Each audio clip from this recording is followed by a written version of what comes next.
Sasa leo nataka tuende hatua nyingine. Asubuhi hii nataka nipite kwa spidi ya 5G kueleza, kwa sababu ninaamini kuna watu ambao wameokoka hivi karibuni wanahitaji haya mafundisho ya msingi. Kwa nitapitia tu hivyo vipengele vitatu. Ili mtu ajazwe Roho Mtakatifu kinahitajika kitu gani? Ili kujazwa Roho Mtakatifu kinahitajika kitu gani? Cha kwanza, lazima uwe muamini, umwamini Yesu, umkubali Yesu kuwa mwokozi wako, na utubu dhambi zako na uoshwe kwa damu ya Yesu. Ninaposema kutubu kutubu maana yake ni kugeuza mwenendo uliokuwa nao kwanza na kuacha kabisa. Ni tofauti na kuungama. Kuungama ni kuconfess yale makosa uliyofanya, inaishia hapa. Alafu inawezekana kesho yake tena unaweza kuyarudia. Lakini kutubu ni kugeuka. Ni kugeuka. Nyuzi 180 unageuka. Ulikuwa unaelekea kaskazini, unaanza kuelekea kusini. Hiyo ndio toba.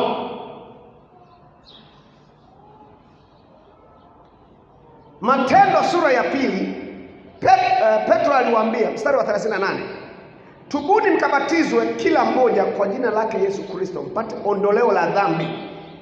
Sasa mkishafanya hivyo, nanyi mtapokea kipawa cha Roho Mtakatifu, kwa kuwa ahadi hii ni kwa ajili yenu na kwa watoto wenu na kwa watu wote walio mbali na kwa wote watakaoitwa na Bwana Mungu wetu wa mjini. Kwa hiyo ni requirement namba 1, toba, alafu kumwamini Yesu, kisha kutubu dhambi zako. Ukishafanya hivyo, umetengeneza mazingira ya wewe kujazwa na Roho Mtakatifu. Marko 16:17, aaminie na kubatizwa, aaminie ndio atakayeokoka.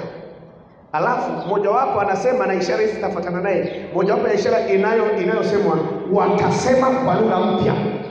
Kwa hiyo ukimwamini Yesu, hiyo ni mazingira ya kukuwezesha kupokea ujazo wa Roho Mtakatifu. Pointi ya pili, ili ujazo wa Roho Mtakatifu lazima uwe na kiu na Roho Mtakatifu. Lazima uwe na shauku kwa ajili ya kupokea Roho Mtakatifu. Yohana 7:37 na 38. Siku ya mwisho ya sikukuu, ile siku iliyo kuu, Yesu alisimama akapaza sauti yake akisema, mtu akiona kiu na aje kwangu anywe. Yaani yeye mwenyewe achukue hatua, hakuna mwingine anayewajibika. Ukisha kuwa na kiu, ile kiu ikupe msukumo wa kuchukua hatua. Uende kwa Yesu umwambie, Yesu, nahitaji unijaze Roho Mtakatifu, maana Yesu ndiye anayejaza Roho Mtakatifu. Kiu kwa ajili ya Roho Mtakatifu.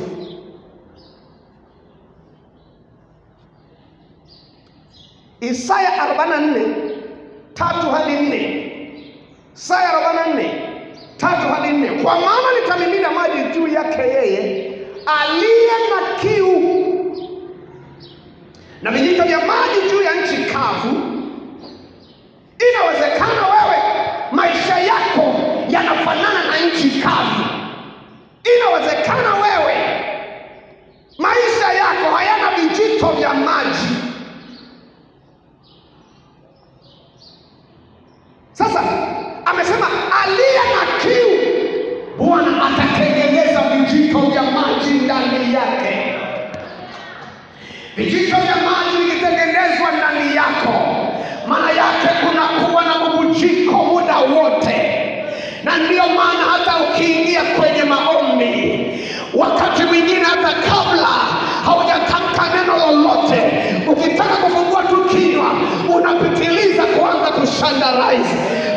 sababu ndani yako liko bubujiko, iko mito, kuna vijito vya maji vinatiririka muda wote kwenye maisha yako, vimeachiliwa.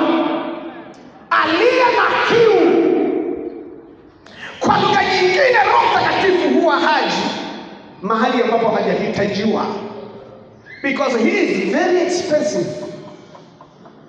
Hawezi akajipendekeza kwa mtu ambaye hajamhitaji.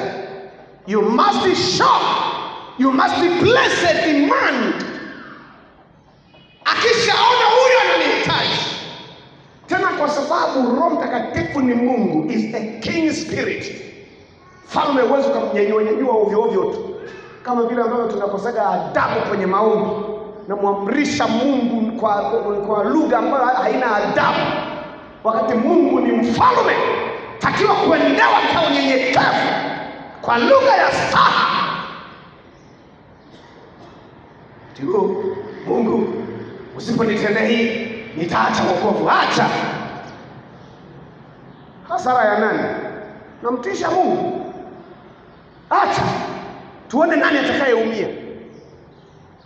Ukianguka wewe, Mungu anaokoa watu 500 badala yake. Hasara ni ya nani? Simtishie Mungu, mwende Mungu kwa unyenyekevu. He is a king, the king spirit. Kwa anaendaka pale ambapo amehitajiwa, na kwa sababu is a king spirit, wakati mwingine unaweza kumuomba leo haji, ukaomba na kesho haji, ukafunga siku, ukasema nafunga siku 3, siku ya kwanza kimya, siku ya 3 kimya, mpaka unamaliza maombi yako kimya. Sie ni mfalme. Sasa wale wako jichanganye, ukasirike, ulete roho ya kuzira. Lakini ndio maana maandiko yanasema wale wamngojeao Bwana, haleluya, vijana watasiria, sio nani wataanguka, lakini wale watakaomngojea Bwana, hao ndio siku moja, siku ya siku, huna hili wala lile, Bwana anaachilia nguvu mpya kwenye maisha yako. Kiu. Are you thirsty? Je, unayo kiu kwa ajili ya Roho Mtakatifu? Unayo kiu kwa ajili ya nguvu za Mungu? That is the question. Kiwa hauna hiyo kiu, utasikia tu hata ninavyoongea hivi udogo naye vipi? Unaongea vitu gani?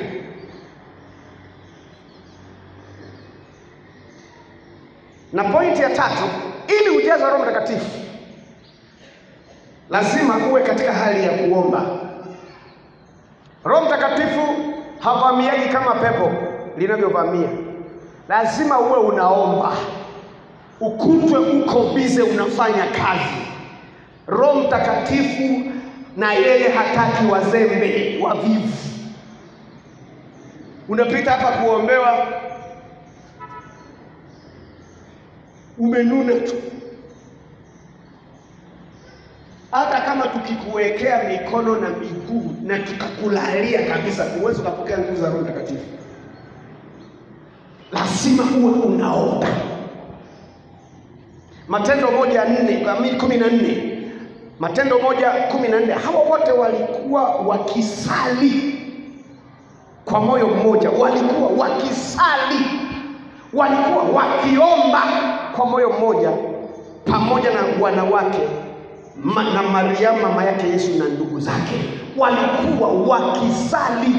Siku ya kwanza ikapita, wako kwenye maombi. Siku ya pili kimya, siku ya 3, siku ya 9 kimya, ya 10 inasema hata ilipotimia siku ya Pentekoste, kukaja ghafla uvumi kama uvumi wa upepo uendao kwa kasi. Wengine wakatazama nje kuona kama miti inatikisika, kumbe Roho Mtakatifu hakuja kutikisa miti. Wengine wakaona vumbi linatimka. Roho Mtakatifu hakuja kutimua vumbi, alikuja kutimua maisha ya dhambi kwenye maisha yako, alikuja kutikisa maisha yako. umepinda sana, una kauli mbili, yeye akiingia ndani yako anakunyosha, unakuwa na lugha iliyonyoka. Hiyo ndiyo kazi yake.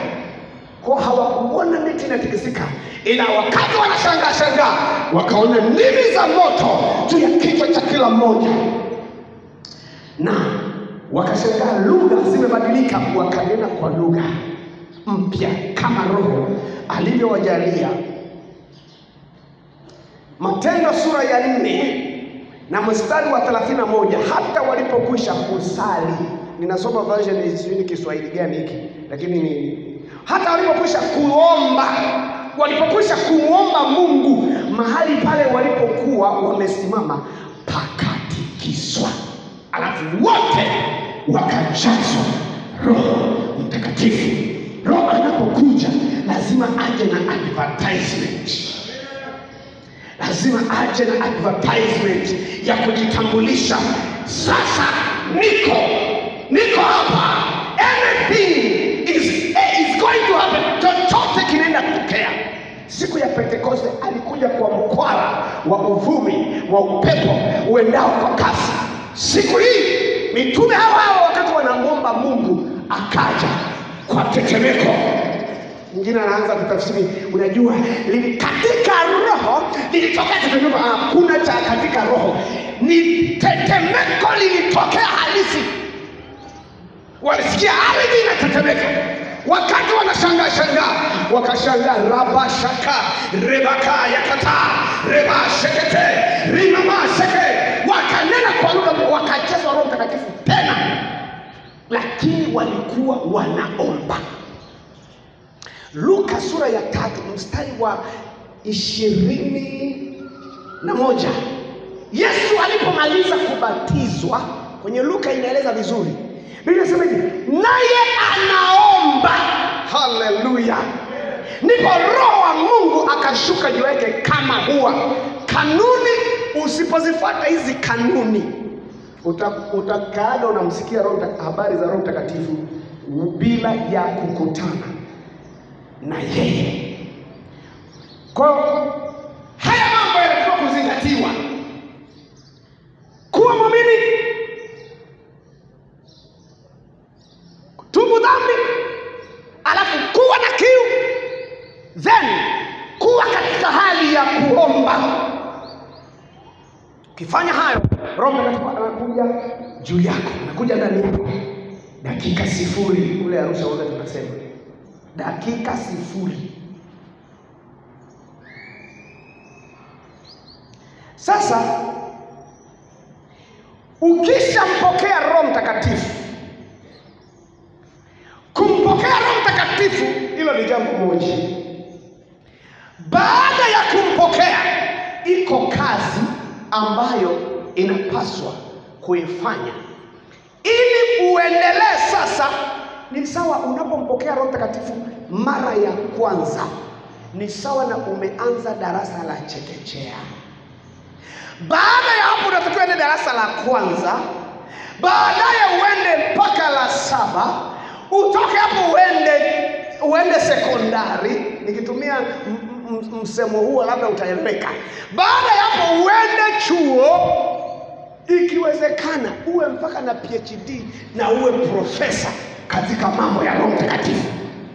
Maana inatakiwa kukua na kuongezeka katika uzoefu huu na Roho Mtakatifu kila iitwapo leo.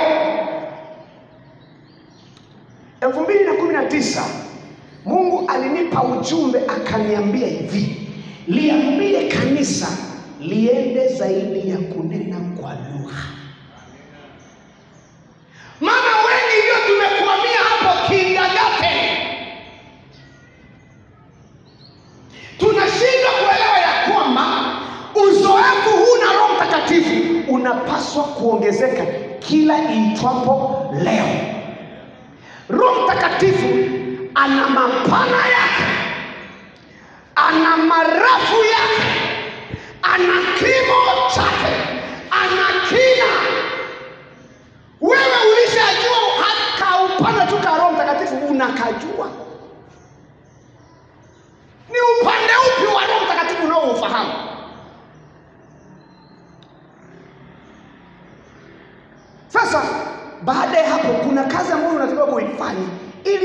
kukua katika uzoefu huo wa kutembea na Roho Mtakatifu.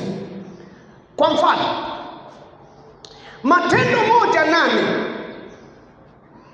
Luka 28:49,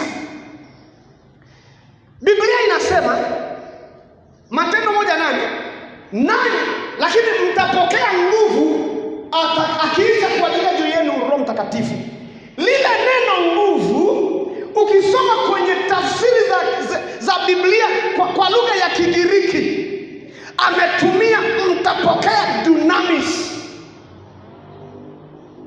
Dunamis manake ni nguvu ya mlipuko, ni nguvu inayojitengeneza yenyewe. Ndio maana ya dunamis, inajizalisha yenyewe. Mtapokea nguvu, mtapokea dunamis. Hata kwenye Luka sura ya 24:49, mtakapovikwa uweza, ametumia neno dunamis. Lakini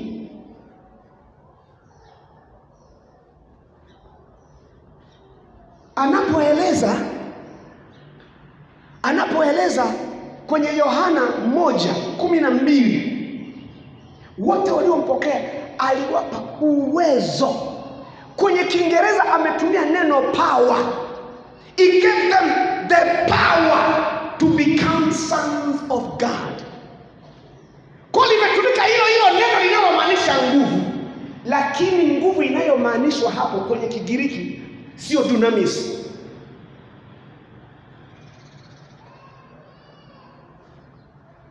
Nguvu inayoongelewa pale ni iskus. Ngoja niwapeleke shule kidogo. Maana nataka tutembee kwenye viwango vya, tutoke hapa kindergarten tuanze kutembea kwenye viwango vya juu. Anaposema akawapa amri kukanyaga nyoka, nge na nguvu zote za yule adui. Lile neno amri kwenye Kiingereza kutumia neno power. He gave them power over serpents and all diseases and whatever. Lile neno lilotumika ni iskus. Power inayoongelewa pale ni iskus.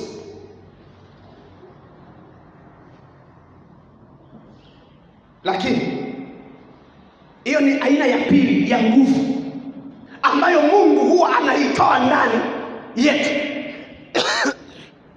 Waefeso 6:10, hatimaye mzidi kuwa hodari katika Bwana. Hebu malizia. Na katika uweza wa nguvu zake. Kuna maneno mawili, kuna uweza halafu kuna nguvu zake. Ukisoma kwenye Biblia yenye tafsiri za Kigiriki, hayatumiki iskus wala dunamis. Ametumia kratos. Samani nimechanganya. Ametumia kratos na iskus. Ile nimeapa amri, ametumia neno exousia. Exousia. Mtanisamehe kidogo, mwalimu leo amekanyaga kidogo. Kwenye akawapa amri kukanyaga nyoka na nge. Nimewapa amri kukanyaga nyoka na nge. Neno lilotumika ni exousia. Lakini kwenye hii Waefeso 6:10 anaposema uweza na nguvu zake, ametumia neno iskus na kratos. Kratos na iskus ni level zingine ya utendaji wa nguvu ya Mungu kwenye maisha ya mwamini. Na hili ni swali ambalo nilikuwa nalo sana. Nilikuwa najiuliza, kwa nini kuna watumishi wengine wamefika level, yaani pepo anamfanyia tu hivi, anapiga teke, pepo anatoka, au ananyoshia kidole, pepo anatoka pale pale. Lakini sasa tukija kwetu, natengeneza katini na jasho mpaka linatoka toka. Ukichoka anakuja mwingine toka. Sasa ndio nikaja nikapata majibu. Kumbe siri iko kwenye hizi levels za utendaji wa nguvu za Mungu. Kama wewe unatembea kwenye dunamis na kwenye exousia, ndio yani ukiona unakemea pepo muda mrefu sana, wewe bado unatembea kwenye dunamis na exousia. Wakina nani wako kwenye dunamis?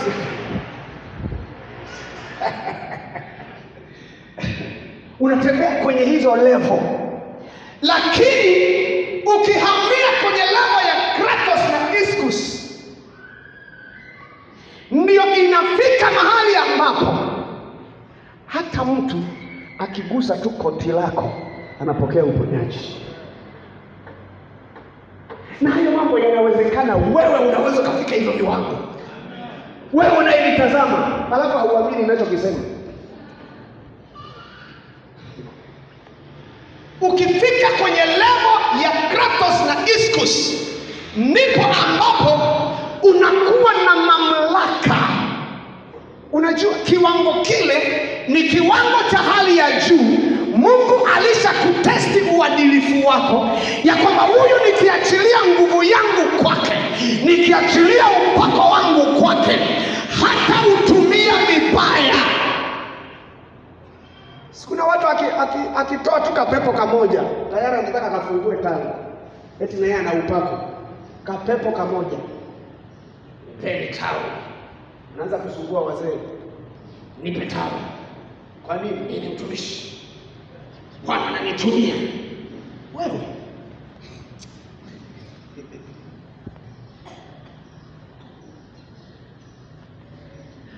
sasa Mungu akishaona hivyo, huyu jamaa kwa kumwezesha tu kutoa hapo kapepo ameanza kusumbua hivi.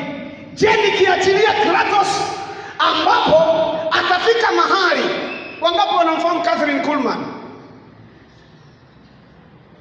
Amna. Hivi nyinyi walokole wa wapi? Mfahamu walokole wenzenu?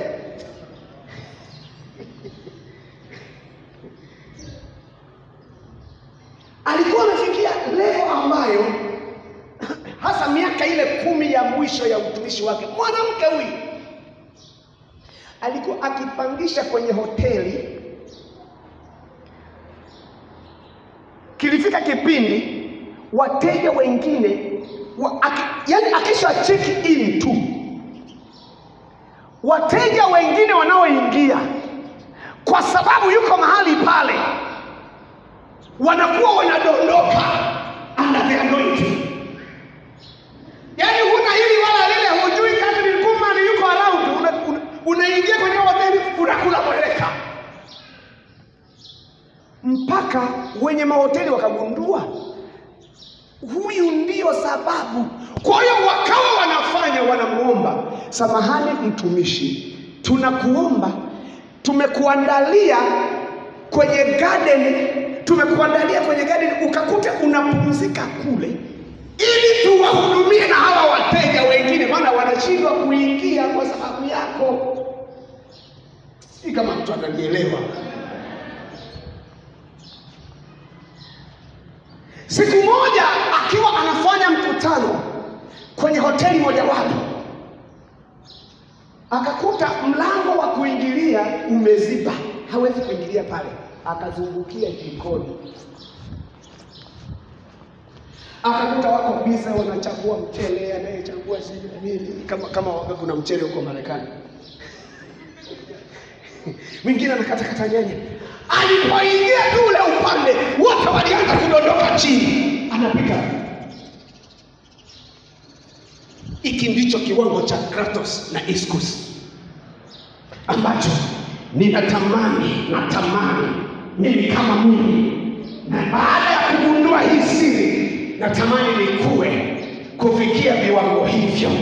Natamani nikue kufikia viwango. Hapo nimeanza kuona kadalili. Juzi kuna binti mwanafunzi wa pale chuoni alikuja pale nyumbani kwangu, alikuwa anaumwa. Alipoingia hivi, sasa alikuja kutushuhudia baadaye. Alipoingia tu namna hii, mgonjwa ukamwachia pale pale.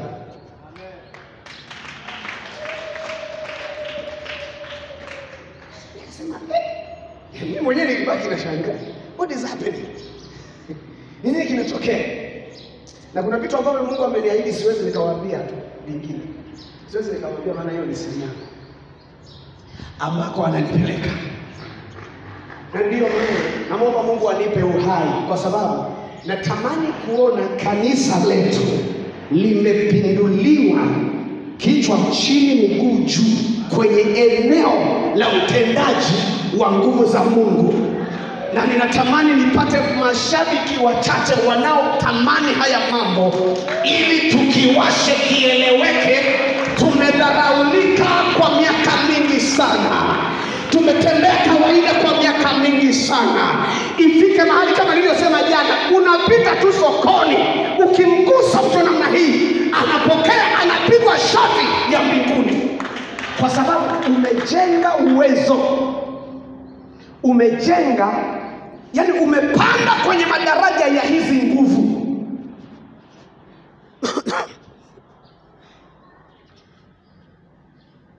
Kwa hiyo ukishampokea Yesu, ukatubu dhambi zako, ukawa na kiu, ukajaza Roho Mtakatifu, ukanena kwa lugha, baada ya hapo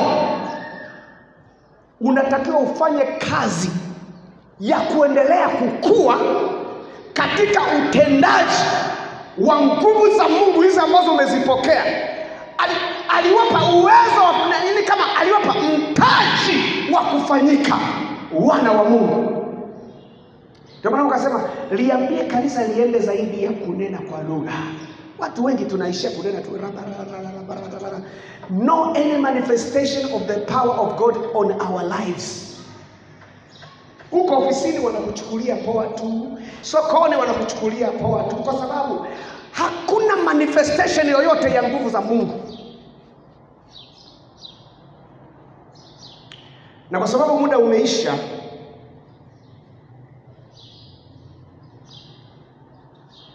jioni nitaeleza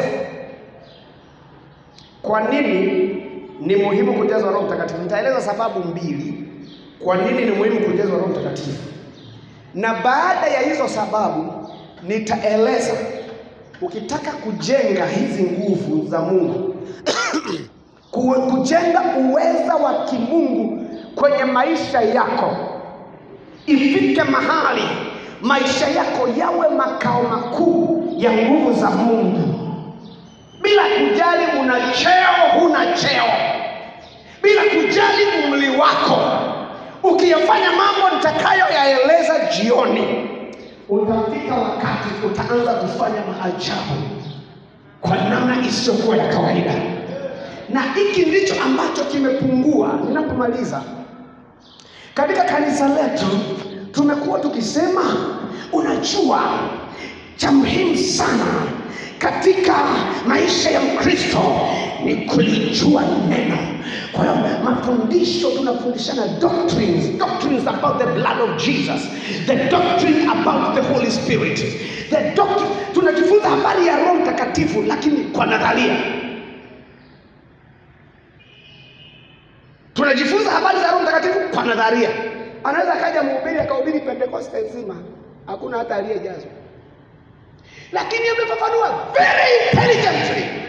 Amefafanua Roho Mtakatifu anakuja lini, yani amewaeleza kinagaubaga. Akili zenu zimepokea, lakini huku hamna kitu.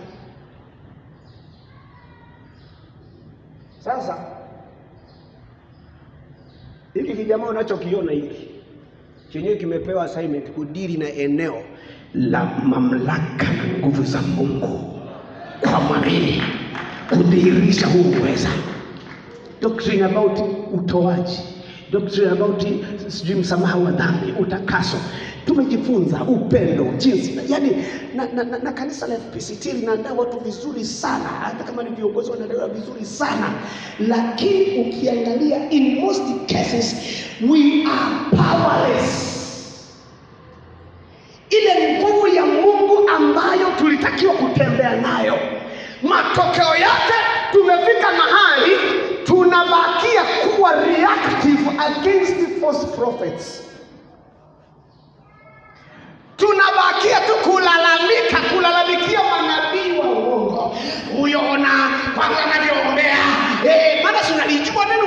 anafundishwa.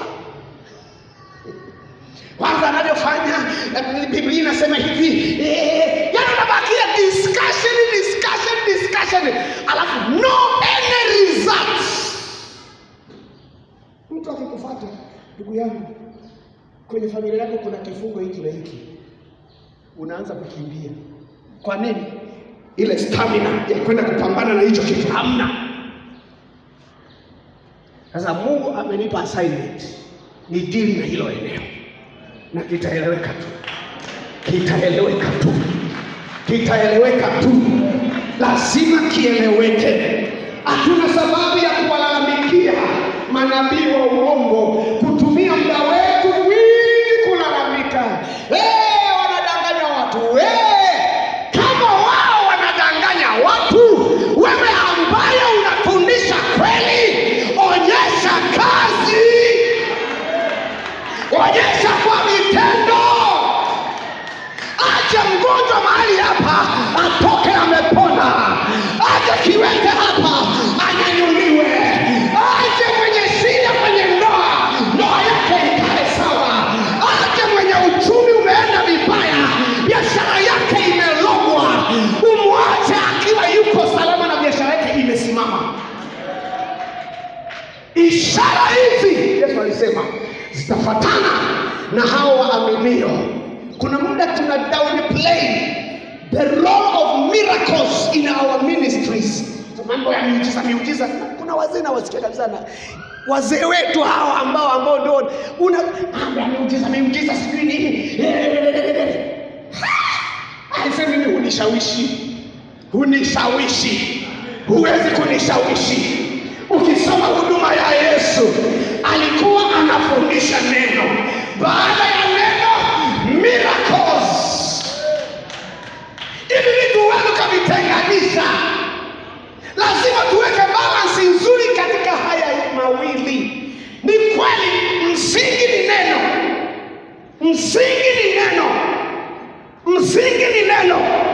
Lakini baada ya kujifunza neno, tunataka tuone uthibitisho wa hilo neno. Marko niliwasomea jana 16:20. Nao wale wakatoka wakahubiri kote. Biblia inasema Bwana akalithibitisha lile neno kwa ishara zilizofuatana nalo. Lakini kilichokuwa nyuma ya zile ishara ndio nitawaeleza jioni. Kwa nini walikuwa wanafanya hizo ishara?